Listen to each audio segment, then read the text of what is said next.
Hello friends, welcome to my new mini blog. आज आहे Saturday आणि सतीशला पण सुट्टी होती, मला पण सुट्टी होती. आम्ही ठरवलं आज आपण दिवस छान स्पेंड करायचा. सो आम्ही निघालो फिरायला. आम्ही शॉपिंगचं प्लॅन केलं होतं.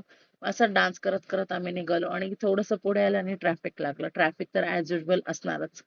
ट्रॅफिक क्रॉस करून आम्ही पोहोचलो फिनिक्स मॉलला. फिनिक्स मॉलला खूप दिवसांनी आम्ही गेलो होतो आणि आमची शॉपिंग करायची खूप दिवसाची पेंडिंग होती. आस्थासाठी आम्हाला शॉपिंग करायची होती, माझ्या स्वतःसाठी शॉपिंग करायची होती आणि त्यामुळे आम्ही गेलो. आणि फर्स्ट आम्ही गेलो होतो तर मायओपी एक परफ्युम्स होतं, like make your on perfumes.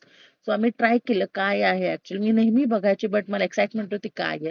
So यावेळी सतीशने ते ट्राय केलं. ते त्यांच्या इन्स्ट्रक्शन खाली आपण परफ्यूम बनवायचा असो आपल्या आवडत्या फ्रेग्रन्स नुसार. ते बनवून झाल्यावर आम्ही आलो वेस्ट साईड मध्ये. माझं फेवरेट पार्ट. मला वेस्ट साईड मध्ये शॉपिंग करायला नेहमीच आवडते बिकॉज इकडे ऑप्शन्स चांगले असतात, रिझनेबलही असतात, व्हरायटी असते, साईजेस अवेलेबल असतात. सो मी युजली वेस्ट साईड मधूनच शॉपिंग करते आणि मी वेगवेगळे ड्रेसेस ट्राय करते. यावेळी मी पूर्ण एथनिक शॉपिंग केली होती. छान छान कुर्ते मी ट्राय करत होते आणि सो ग्लॅड सतीश मला शूट करत होता. मला खूप मस्त वाटत होतं. पहिल्यांदा एवढं सतीशने पेशन्स ठेवले होते आणि माझ्यासाठी एवढं छान कॅमेरा धरून पूर्ण वेळ थांबला होता. का तर आमच्यासोबत आस्था नव्हती. आस्था नव्हती म्हणून आम्ही छान टाइम स्पेंड करू शकलो. आम्ही छान फिरू शकलो, शॉप करू शकलो. आम्हाला वेळ होता आमच्याकडे. पहिला असतं असलं की आम्हाला खूप साईडला फिरावं लागतं, तिच्या मागे फिरावं लागतं. तर आम्ही 2-3 कुर्तेज माझ्यासाठी फायनल केले. सतीशचे 2 चॉईस होते आणि एक माझा चॉईस होता. तुम्ही ते पहा मी केवढे सारे ड्रेसेस ट्राय केले होते.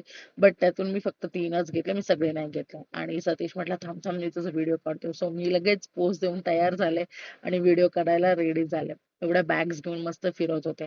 आणि त्याच्यानंतर आम्ही गेलो हल्दीराम्समध्ये. थोडंसं खाल्लं, खूप उशीर झाला होता आणि आम्हाला आस्थाला पिक करायचं होतं तिच्या डे केअरमध्ये. आम्ही खाऊन निघालो आणि बाहेर पडलो. ट्रॅफिक होतंच. म्हणजे सॅटर्डे असलं की तुम्ही एक्स्पेक्टेडच आहे ट्रॅफिक असणार म्हणून. ते तुम्हाला पकडून चालावंच लागणार. ट्रॅफिक क्रॉस करून आम्ही आलो आस्थाच्या स्कूलमध्ये. डे केअर संपलं होतं अराउंड. तिला आज 1 तास एक्स्ट्रा थांबायला लागला आम्ही लेट गेल्यामुळे. मग तिला पिक केलं. तिची खूप हॅपी होती ती आज. कारण की डॅडी घ्यायला आले होते ऑब्व्हियसली. घरी आल्यावरती तिच्यासाठी घेतलेले गिफ्ट्स दिले. गिफ्ट्स पाहून ती खूप एक्साइटेड झाली. लगेच खोला. तिला खोलायची खूप एक्साइटमेंट होती आणि तिच्या आवडीचं टॉय तिच्या डॅडीने आज तिच्यासाठी घेतलं होतं, पियानो. तिला फार आवडतं आणि डॅडीची फार इच्छा होती तिला पियानो द्यावा. असा आमचा डे